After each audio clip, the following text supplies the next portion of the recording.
Good morning, Europe. Good afternoon, Southeast Asia.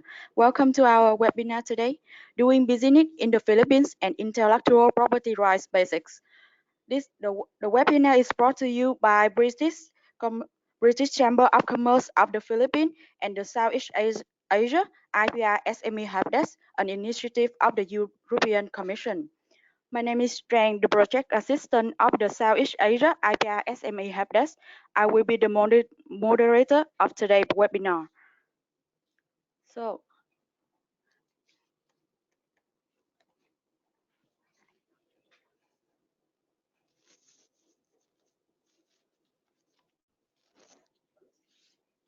joining me in this webinar is Ms. Marta Bettinizzi, IP Business Advisor, who will introduce you about our project service, and Ms. Caroline Da Silva, Research and Project Officer of the British Chamber of Commerce of the Philippines, and last but not least, the two guest speakers, Mr. Alexander Dakane, Senior Director, a member practice of Ernst & Young Global Limited, and Mr. Abud Jason Paranda, external expert of the Southeast Asia IPR SME Helpdesk. But before we get into the presentation, let me make sure that we all have a good understanding of how the webinar platform works. So throughout our presentation, we are looking forward to a lively discussion. So please get in touch with us by typing in your question and any comments using the question box as you can see in the screen. When you are writing your questions, please keep in mind that we will hold on to those until the end of the presentation and we'll answer them during the Q&A section. Also, please be advised that we are recording today's webinar and it will be available for download from our webinar on website in the following days. So now have a look at the agenda. To begin with, Marta will provide a short introduction about the helpdesk and its service. Next, Ms. Caroline will introduce about the British Chamber of Commerce of Philippines. After that, Mr. Alexander will present three main key points about doing business in the Philippines, including Philippines business landscape, attractive sector, IPR issue related to sector. Following the presentation, Mr. Edmund, our external expert, will discuss four following points, including the reason why you should protect your IP, IPR under Philippine IP Code and related laws. Next, he will discuss about the recent change in IP laws and regulation from 2018 to present. And the last but not least is he will provide some takeaway tips for your information. And Marta, before the closing, we have the finalize the Q&A section. Now, please welcome Ms. Marta Bettinizzi, our IB Business Advisor. Marta, the floor is yours.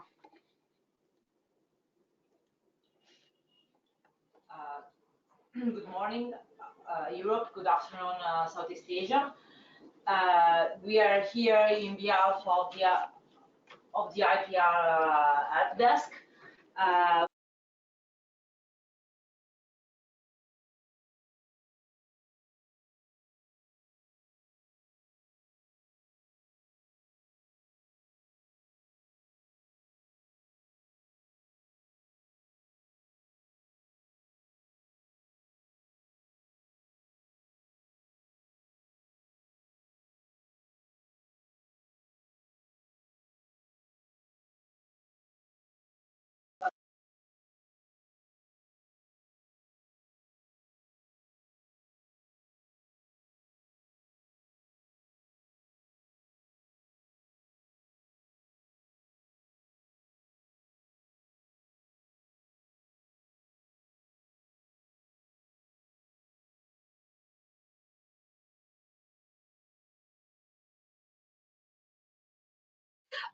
Sorry, there was an issue with the sound. I got from one of the, thank you to the one who gave us the feedback that there was a problem with the audio. I'm very sorry. I hope you can hear me now. What I was saying was that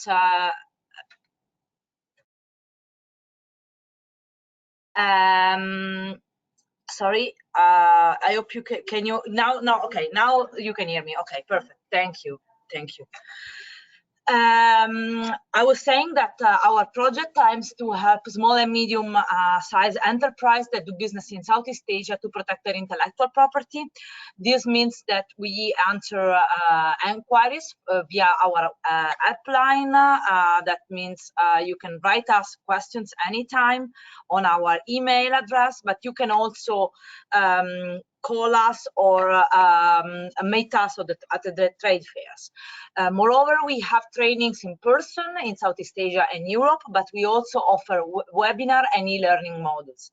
I recommend all of you to have a look on our website to see our news, blog, case studies, but also, and maybe moreover, our guides and fact sheet, which are available for everyone.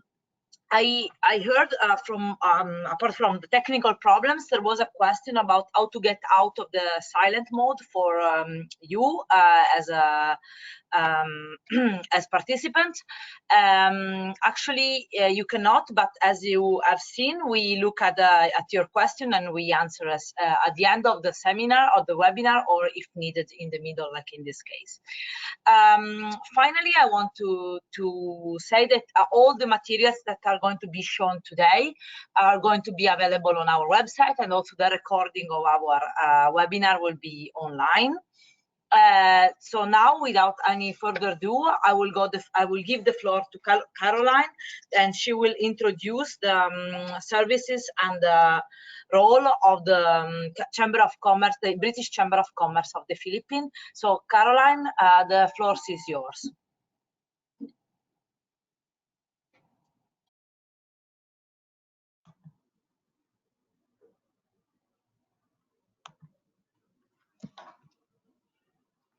Thank you, Marta. So again, I'm Caroline Da Silva, Research and Project Officer of the British Chamber of Commerce Philippines. Good afternoon from the Philippines and good morning to our viewers in Europe. So the British Chamber of Commerce Philippines is the recognized voice of the British business community and the Philippines. And what we do is we represent over 290 member companies and individuals here in the Philippines. So our membership is composed of entrepreneurs and senior executives of multinational corporations and SMEs. So we support the development of our members' business and social interests here in the Philippines. And through the Overseas Partner Delivery Program, which started in April 2014 in partnership with the UK Department for International Trade, we assist UK SMEs in various sectors to grow and expand their market reach. And we do that by offering business support services and through learning opportunities such as this webinar that we have right now. To know more about the British Chamber of Commerce, you can connect with us via the email addresses flashed on your screen, or you can also follow us on social media. We have Facebook and LinkedIn as well, so you can be updated on any social events or even webinars such as this one that we have today. Without further ado, I will introduce to you our speaker to discuss more about the business landscape here in the Philippines. He is Mr. Alex Dacanay, the Senior Director under the Transaction Advisory Services of SGV. SGV is a member firm of Ernst & Young. Alex has extensive experience in providing economic update briefings across a wide range of industries, including airlines, banking, business process outsourcing, hotel, logistics, mining and metals, oil and gas, and the real estate sectors. Prior to joining the SGV & Company, Alex was research manager at the Pulse Research Group, now the AC Nielsen Philippines, and research economist at the Center for Research and Communication, which is now the University of Asia and the Pacific.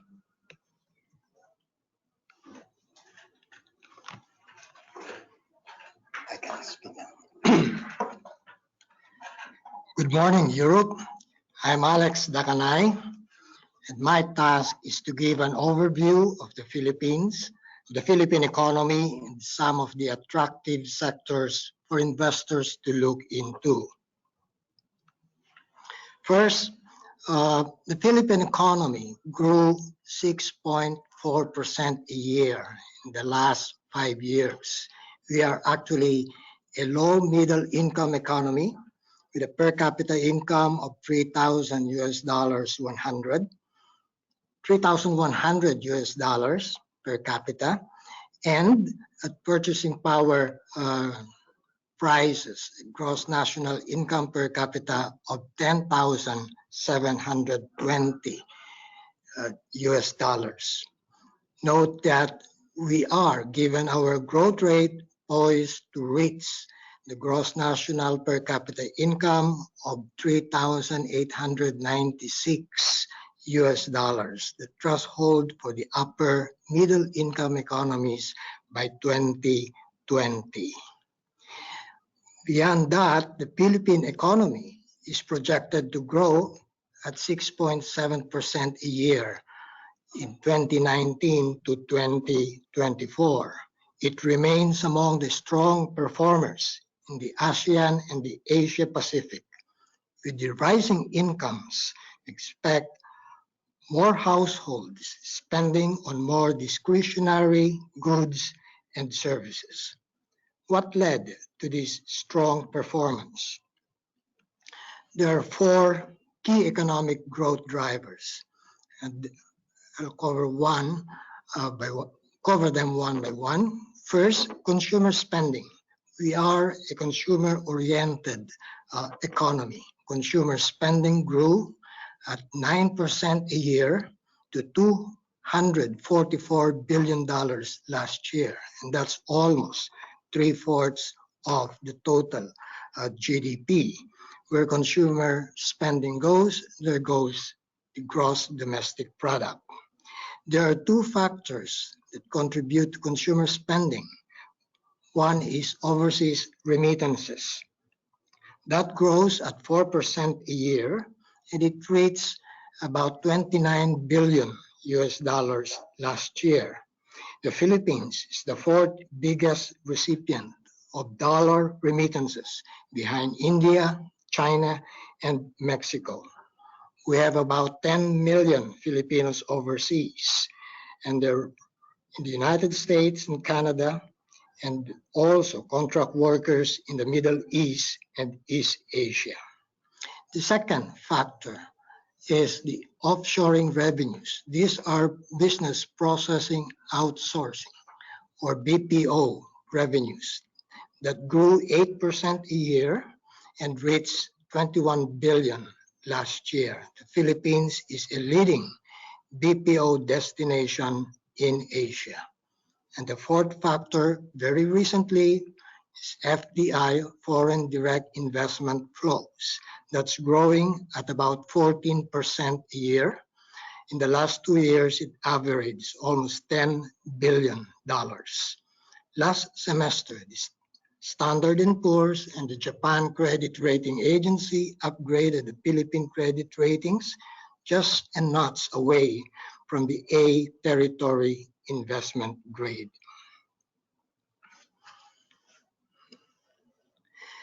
This next slide shows the Philippine economic landscape. As of end of 2018, it reached $331 billion US.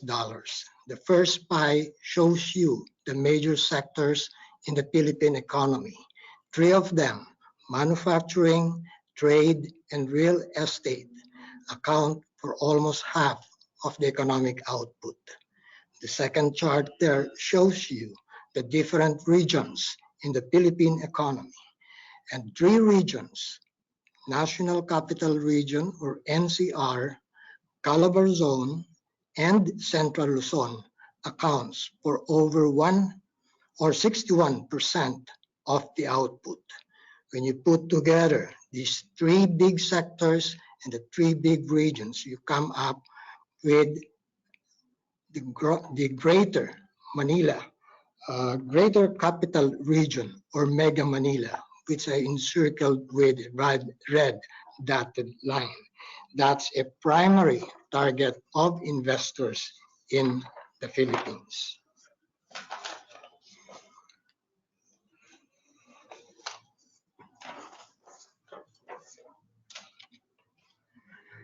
Here's another description of Philippine regional development. you'll see the National Capital Region with a per capita income of almost 3 times the national average. That's 9,500 US dollars per capita. And the reasons are National Capital Region is the financial and commercial capital. It's also the government center. It is a center of excellence. It is the leading BPO destination in Asia. The region has minimal agricultural and natural resources, and therefore it is predominantly service-driven. Then we have the rest of Luzon. It has a per capita income slightly lower than the national average, and it hosts Calabar zones, which has special economic zones, and the central and northern Luzon have growth areas. They were led by the Subic Bay Freeport and the Clark Special Economic Zone. Both are former U.S. military bases, now developed and converted into industrial areas. The rest of Luzon is mainly driven by the industry sector. Almost 1/2 of the area of the output comes from industry. At the same time, it hosts about 8 of the country's next wave cities. Going at the center of the Philippines, we have Visayas. It has a per capita income of 2,000 US dollars. It comprises of 4 administrative island regions, and it includes Metro Cebu, the second most populous metropolitan area after the National Capital Region. It also hosts the popular island resorts like the world-class Boracay resorts. Finally, we have the big island region of Mindanao, close to 2,000 US dollars per capita. It is very rich in agricultural and mineral resources, and it's the primary source of leading agricultural and fishery exports like Cavendish bananas, coconut, pineapple, and tuna products. Put together, you'll see that the Philippine market is comprised of regions at different stages of development, and this presents different opportunities and challenges to prospective investors. Now, this slide shows the consumer basket, and you will note that almost 1/2 of the Philippine consumer basket is food and beverages. But at the same time, when you compare the spending pattern of the bottom 20% and those that are the top 20% households, you will see that there are more affluent households spending relatively less on food and beverages and more on housing and utilities, transport, education, restaurants and hotels, and other goods and services. It is this latter increase in household spending that spurred the growth of other sectors in the Philippine economy at growth rates that make them attractive to prospective investors. So what are the attractive sectors in the Philippines today? Let me show 4 of them. First one is the Philippine infrastructure and construction sector. This sector will be one of the fast-growing markets in the country as well as in the ASEAN. And this stems from the government's infrastructure program called the Build, Build, Build program. It is spending 160 billion US dollars in 2016 up to 2022 to push up the public infrastructure share to GDP to 7% by 2022, the end of the current administration.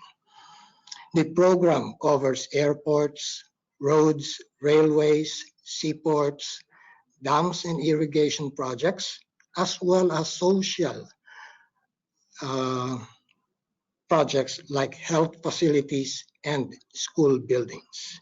The program is open to foreign assistance, foreign investors, and public-private partnership or PPP arrangements for priority and regional or local projects. For example, there are opportunities for power and water utilities because of the increase in the current aging and inadequate facilities in the National Capital Region and emerging urban areas. Given trends in the sector, there's now increased deployment of renewable energy sources like solar and wind in the off-grid and in the rural areas. Finally, there are opportunities for the private sector to complement the public infrastructure with expansion of housing, commercial, and industrial building projects outside the National Capital Region. The second is agribusiness and the food sector.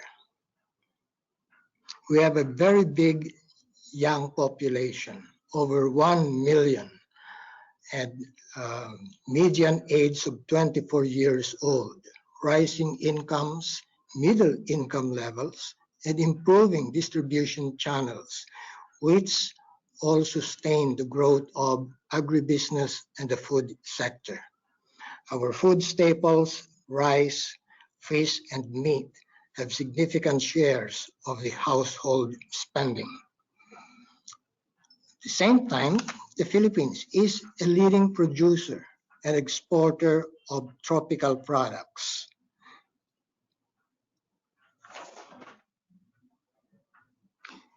We are the world's #1 exporter of coconut products, Asia's #1 exporter of Cavendish banana. First one is coconut products, this one is Cavendish bananas, and we're a major exporter of mangoes, pineapples, and tuna products. The Philippines, on the other hand, is also a net importer of rice, corn, meat, and even dairy products. Food manufacturing, a component of manufacturing, grew at a moderate 5% a year. It reached 32 billion, or almost 1/2 of the total manufacturing output in 2018. By comparison, the hotels and restaurants subsector that make use of food products grew at a fast 6.9% a year to 6 billion in 2018 as households shift in their purchasing, cooking, and dining habits, going for the more convenient, faster, and higher value goods and services. Now, local food conglomerates are competing with leading multinational food producers and food service chains. Government is now prioritizing the improvement of agricultural productivity. The third sector would be manufacturing and electronics sector. Philippine manufacturing grew at a fast 7% a year. It reached $63 billion, or 1/5 of GDP in 2018. Philippine manufacturing subsectors are food and beverages, electronics, chemicals, and petroleum products, all four adding up to almost 3/4 of manufacturing output. The other subsectors, particularly the capital-related basic metals, fabricated metals, machinery and equipment, rubber and plastics, are relatively small, but in recent years have been growing at double-digit rates to support the needs of the build projects. Philippine electronics subsector is the second biggest manufacturing subsector with 11%. That's after the food sector. By comparison to the food sector, the electronics subsector output is geared primarily for exports. It reached $38 billion, or more than half of the total manufactured exports in 2018. Electronics subsector covers primarily semiconductor manufacturing services, or SMS, and the electronics manufacturing services, or EMS. Many global electronics players are present in the local market.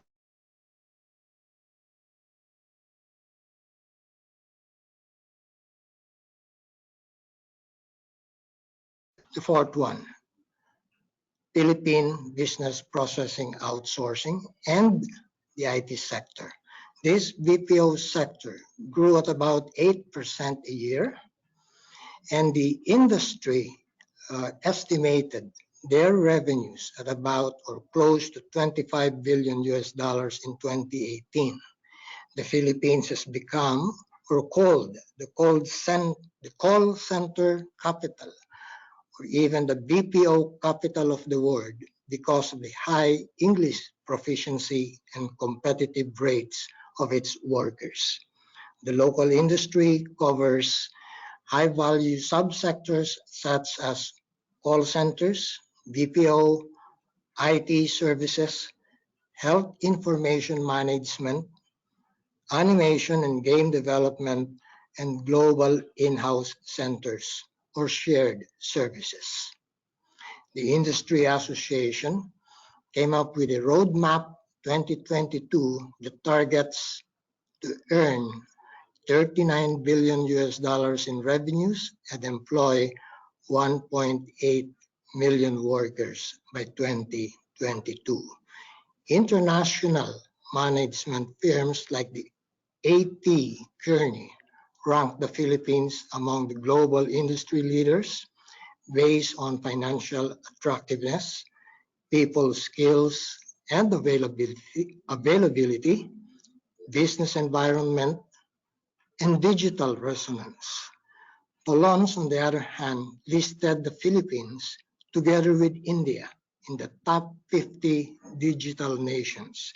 It even listed 6 Philippine cities: Manila, Cebu, Davao, Santa Rosa, Bacolod, and Iloilo in the top 100 super cities.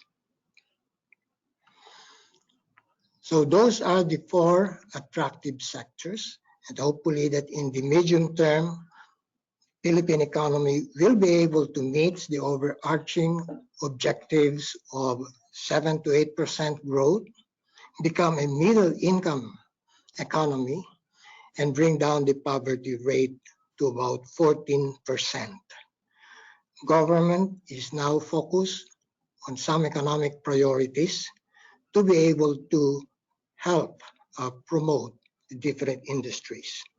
One is accelerating the Build program to reach 7% growth of GDP by 2022. Government is pursuing the rest of the tax reform packages. It started the Tax Reform for Acceleration and Inclusion, or TRAIN package last year, and that enabled the government to earn revenues for the Build projects. Government is also pursuing reforms to increase foreign direct investment and jobs, and finally, taken measures to improve productivity of agriculture. That's what I'll pass you back to Caroline. Thank you, Sir Alex, for that very informative presentation about the business landscape of the Philippines. Now I will pass on the floor to our colleagues at the IPR SME Help Desk.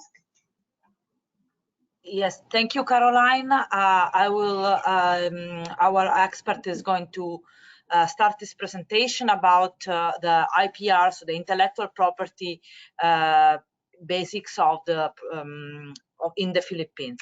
So please, Edmund, it's the floor is yours. Thank you. Thank you, Marta.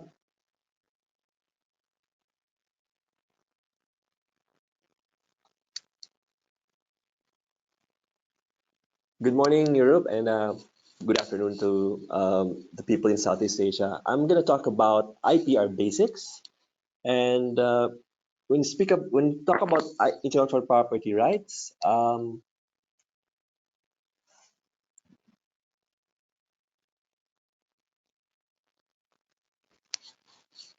has anyone registered their IPs in the Philippines? I just want to take a pause before I proceed with my presentation.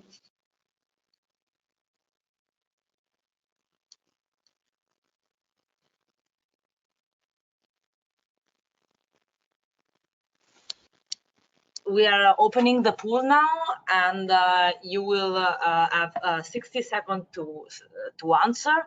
I invite all the attendees to go to the pool part of the control panel and answer the question, and then we will comment on the results.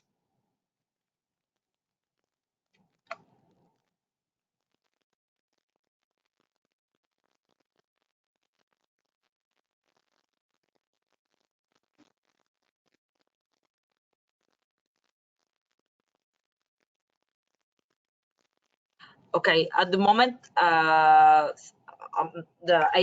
70% of the people are voted. So if no one has, you still have five seconds to vote, and then we will show the results.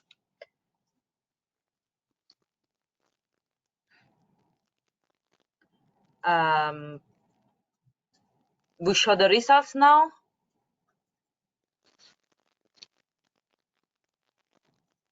Okay, so 100% of the people have not registered their IP in the Philippines. Okay, we have a lot to do, I guess. Edmund, I leave to you to comment this result and go and proceed with your presentation.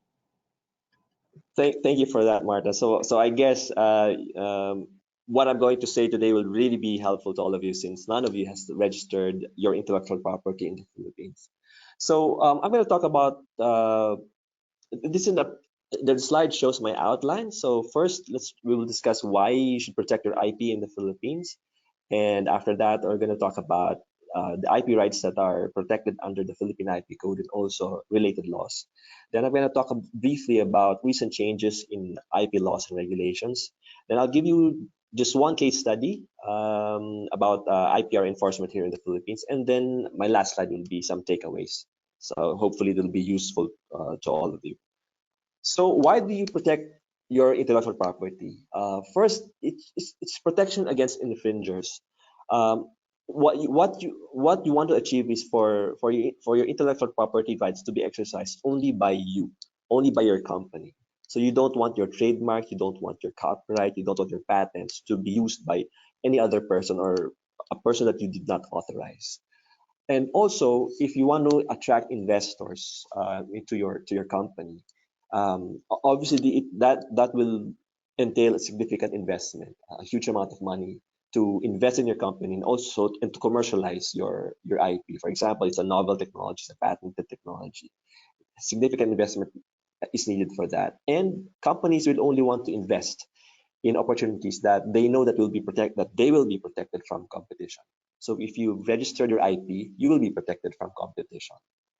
So what are the IP rights under the Philippine IP Code?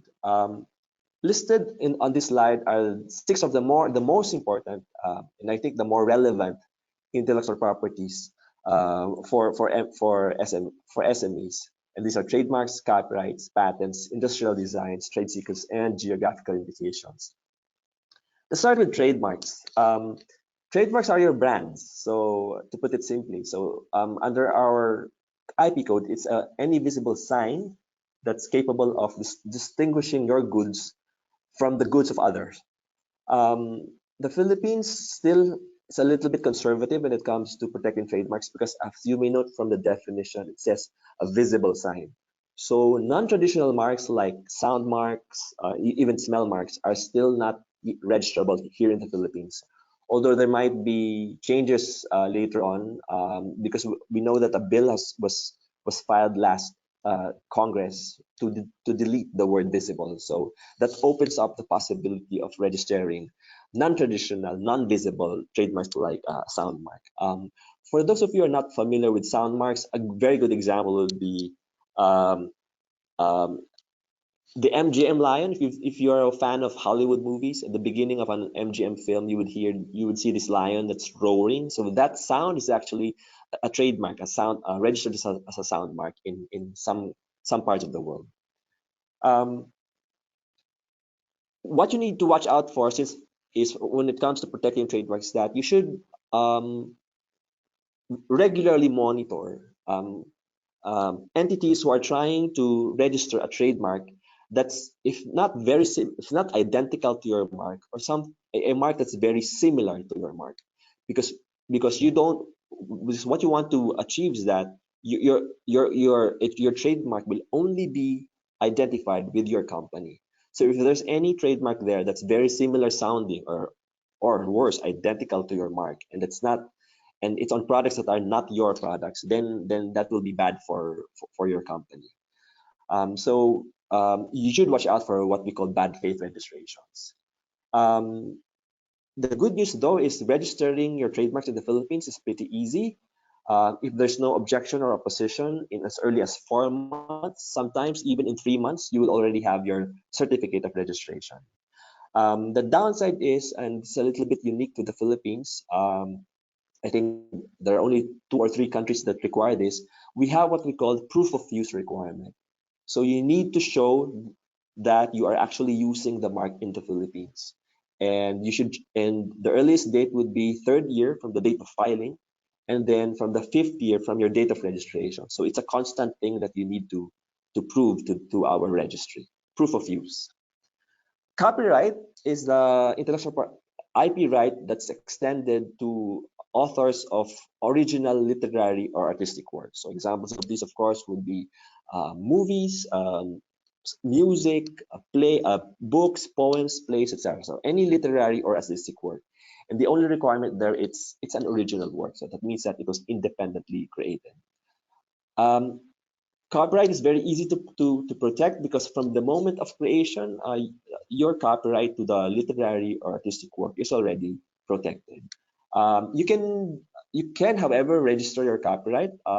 That's just for evidentiary purposes. It's useful when you want to enforce your copyright, but it's not absolutely necessary, because from the time you finish the creation of your literary or artistic work, you already have copyright over that. And the term of protection is quite long. It's the life of the author plus 50 years. By the way, for trademarks, it's 10 years for registration, but then you can renew it indefinitely. The third relevant IP right that you should be aware of is patents, and I'm sure almost, if not all of you have heard about this. So a patent is given to someone who was able to invent what we call a technical solution to a problem in any field of human activity. So classic examples of these would be, of course, pharmaceuticals, some gadgets, and it can also be something very simple like the one that's on the screen right now. This is actually just a hold. It's a gadget for holding a plaque. So, and the requirements for patentability are the following. It should be new, so that means that it's not been made available to the public anywhere in the world. So be careful when you publish or when you sell your products in the market. If it's not yet protected by patent, then we suggest that before you sell it, before you distribute it, you apply for a patent application first. The second requirement, it should involve an inventive step. In other words, it should be a clever invention. It's not obvious to a person skilled in the art. So there's a certain level of technology that's involved in your invention. And the last is it has to have some industrial application. So it's useful. It has some practical purpose. So that's a patent. Less than a patent is what we call a utility model application. This is for low-level technology. So they're not very clever. They're they are obviously a person skilled in the art, but then they're still useful. So the only requirement is that it's new and it has a practical application. The downside of this is that it's shorter. The term of a utility model registration is just 7 years. But the upside of this is if you want to immediately enforce your rights over your technology, then and you think that this technology will be obsolete anyway in a couple of years, then you could have we would suggest that you go for a utility model registration, because getting the registration is much faster than a patent. And then you can immediately enforce once you get the registration for your utility model. What if another way of protecting your intellectual property is through protect it as a trade secret? For these are usually applied to food technologies, and the classic example would be Coke. The formula for Coke, when Coke was first created in the 1800s, I think, it was initially marketed as a medicine, something that someone who does not feel well can take so that they will feel better. But then it has evolved into a lifestyle drink or a beverage that you take in with your meals.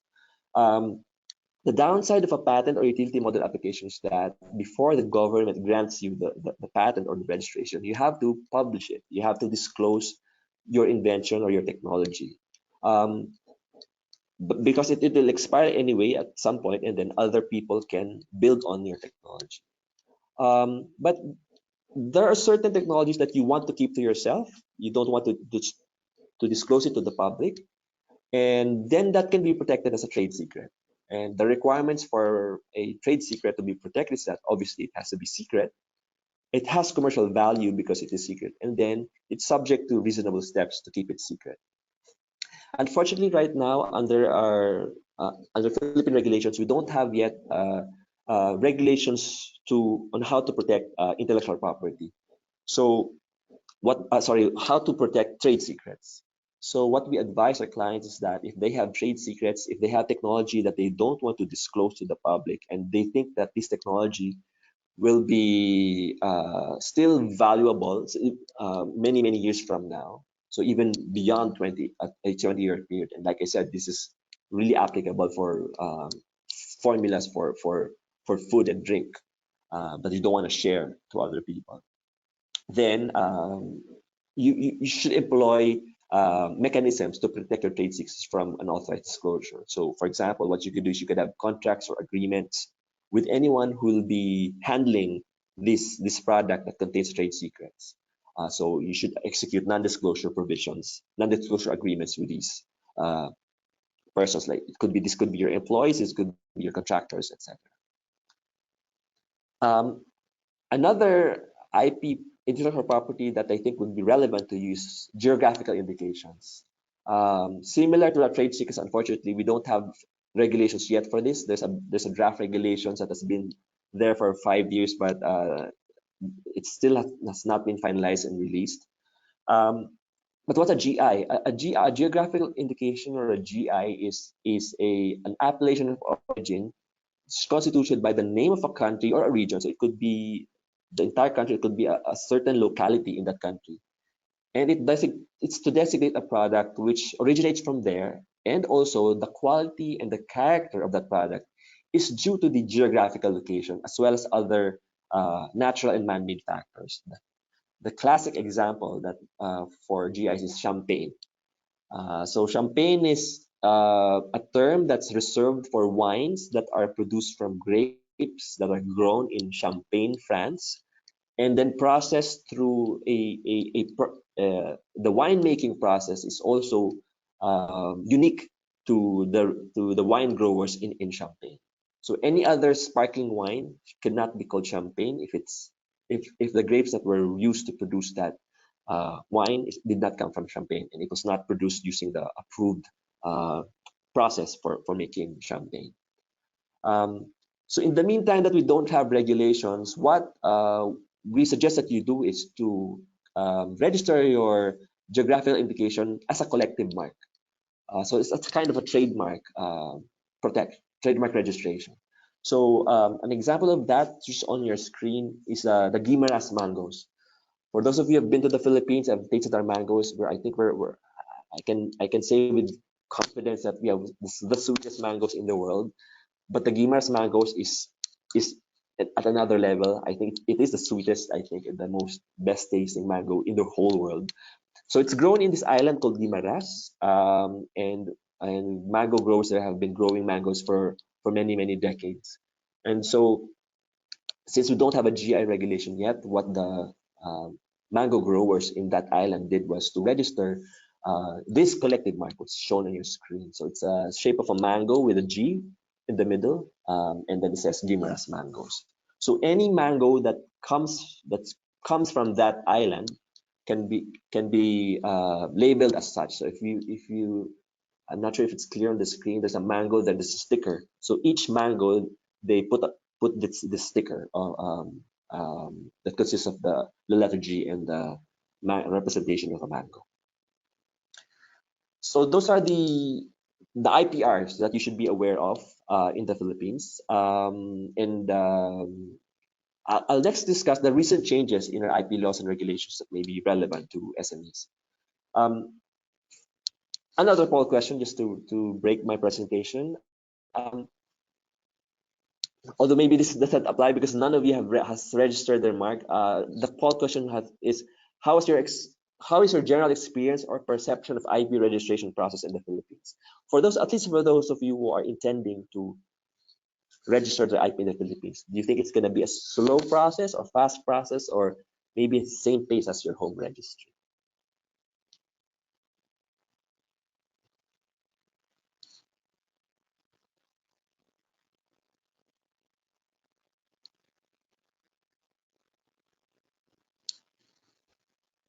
Marta?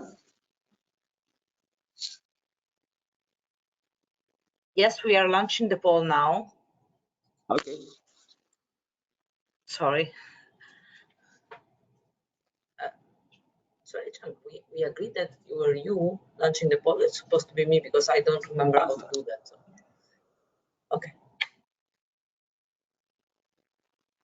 So you still have, I would say, 30 seconds to answer. I see that there is a lot of. Okay, I see the results now. Yeah, participating. So maybe we wait.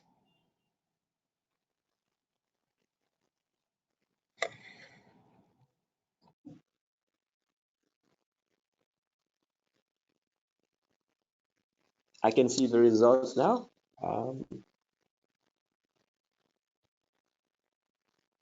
Okay, let's like half of the people have voted. So if someone else want to participate in the poll, they can vote now. We give you another 10 seconds and then we show the results.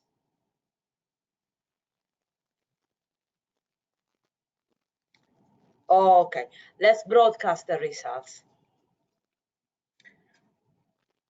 So it's 50% slow, and but someone thinks it's 13%. fast.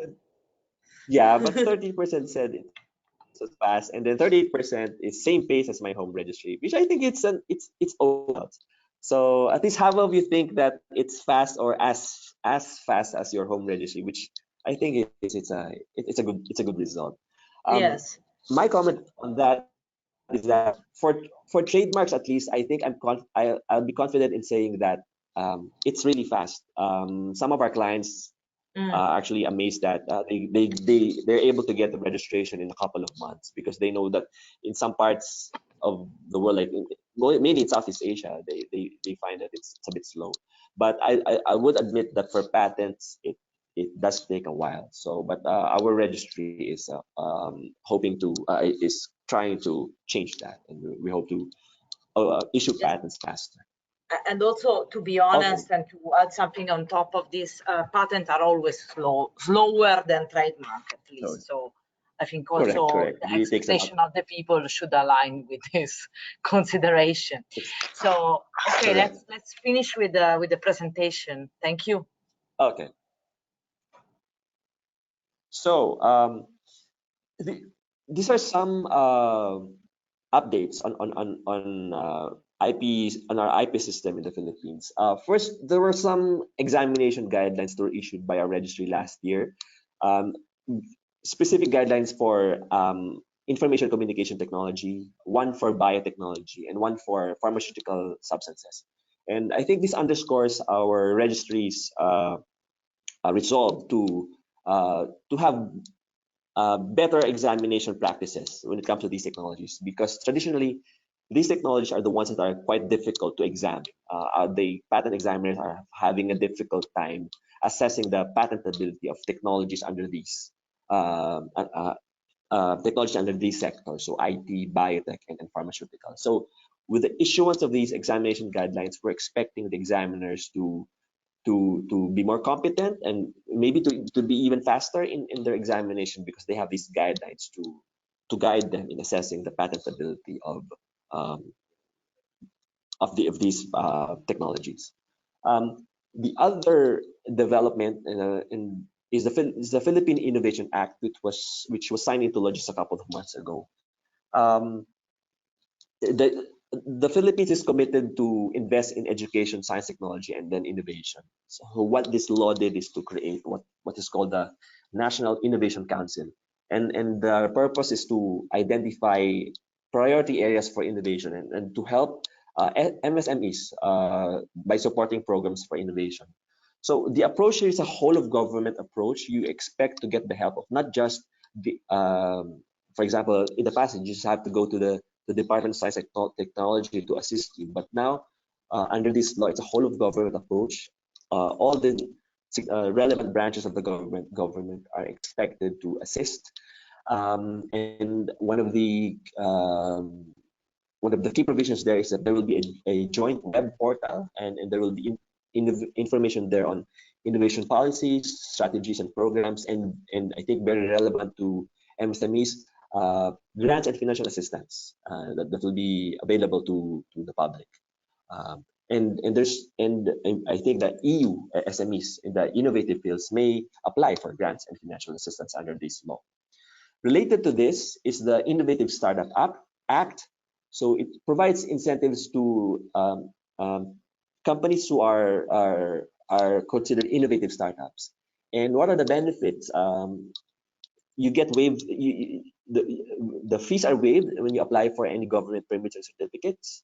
There's also a provision for grants for grants in aid for research and development and expansion projects. You're also exempted from certain fees and charges to the government for use of equipment facilities.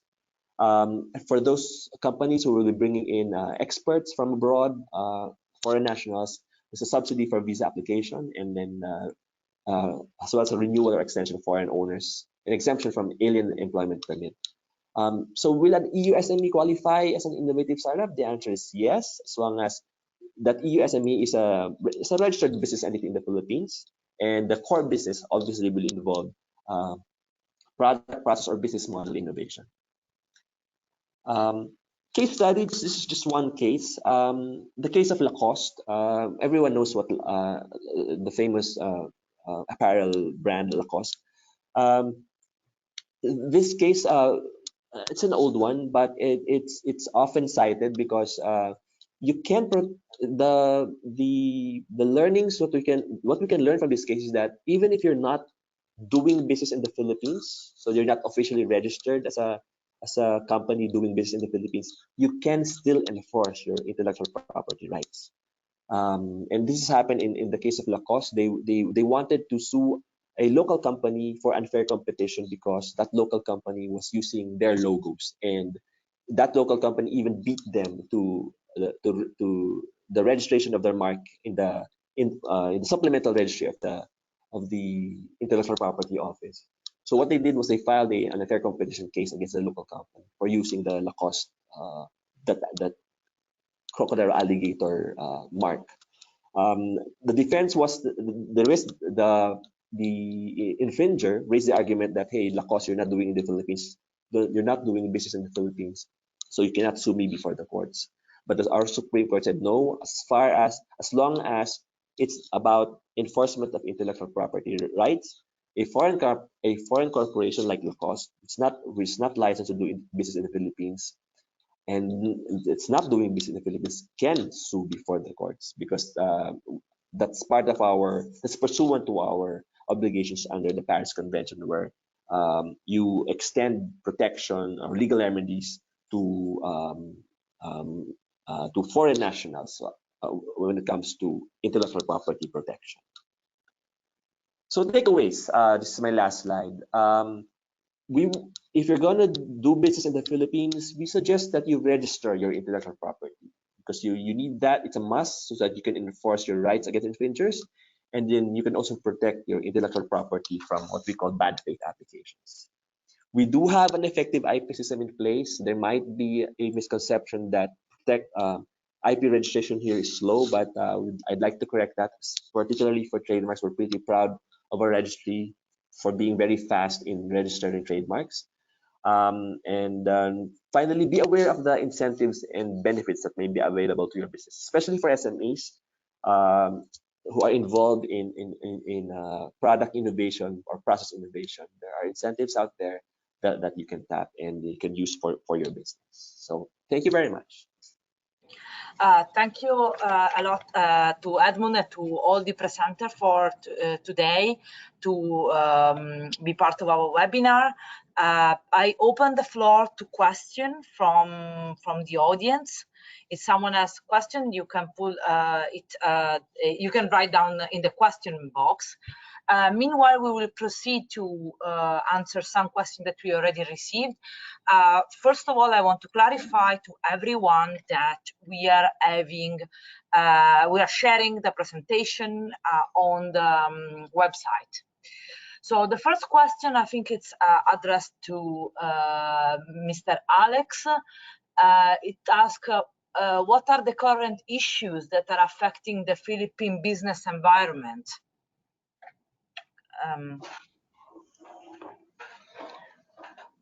There are at least two issues. One is infrastructure, and the other one is the ease of doing business. In the case of the first one, it has always been a problem of the Philippine economy. And I believe that government, since the previous administration, has now started addressing the infrastructure issue. One of the reasons why they're now pushing the infrastructure spending share to as high as 7% of GDP. The second issue would be on the ease of doing business. The government has already passed a law on improving ease of doing business that was passed late last year. Okay, thank you for the very complete answer. There is another question I think it's addressed to Edmund. What is the best way to stop the infringement of my trademark in the Philippines? So we are discussing enforcement. Okay. The easiest way is for you to send a cease and desist letter, because it's quick. And then over the past couple of years, we've seen greater respect for intellectual property. And so if the infringer gets us a cease and desist letter, and in your letter you've shown your right to that mark, and if that infringer is running a legitimate business, then you would get results, so they would immediately stop. But if this is like a fly-by-night operations, or someone whose really main business is to sell counterfeit goods, we would recommend a stronger enforcement action, and that's to conduct a raid. So we will use the authorities. It could be the customs, it could be the police, to conduct a raid against these infringers. Okay, thank you. Since we are reaching our time limit, I want to thank you all the speakers once more, and thank you in particular the British Chamber for partnering with us for this webinar. And again, I will remember all the attendees that if they have more questions, they can send us an email or contact the British Chamber. So I wish to all of you a pleasant afternoon or late morning, and I thank you once more. Caroline, if you want to address the audience too, to say goodbye, feel free. Thank you so much, Marta, and thank you to your team for collaborating with us. And I thank once again our participants for being with us this morning or late evening. Again, thank you. Thank you. Goodbye. I see. Sorry. I see one question. Okay. Thank you to the people that are thanking us, and I wrap it up. Goodbye.